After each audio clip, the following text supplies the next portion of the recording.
बोनियाल में तैनात rural engineering wing rural development department के साथ काम करने वाले असिस्टेंट इंजीनियर रविंद्र पाल सिंह को आज एंटी करप्शन ब्यूरो ने 4,000 रुपए की रिश्वत लेते हुए गिरफ्तार किया। मौसूला शिकायत पर कार्रवाई करते हुए एसीबी ने एक जाल बिछा दिया, जिसमें मज़कूरा सरकारी मुलाजिम को रिश्वत लेते हुए रंगे हाथों गिरफ्तार किया गया। वाज़ेह कि बारामुल्ला शहर में गुज़िश्ता दिनों से एसीबी ने मुख्तलिफ छापों में 4 सरकारी मुलाजिमीन को गिरफ्तार किया है। डीएसपी एसीबी मोहम्मद रफीक ने कहा कि मुआशरे से बदनवानी की लानत को ख़त्म करने के लिए लोगों को महकमे की मदद के लिए आगे आना चाहिए।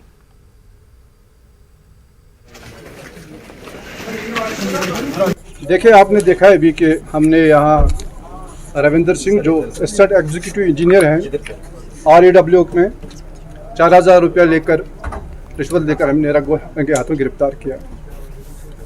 मैं यहाँ ये कहना चाहूँगा कि ये लोगों को आगे आना चाहिए। जो रिश्वत की जो बीमारी है, ये रिश्वत देकर फिर रोना रोने से ख़त्म नहीं होगा। ये रिपोर्ट करना है देने से पहले ही।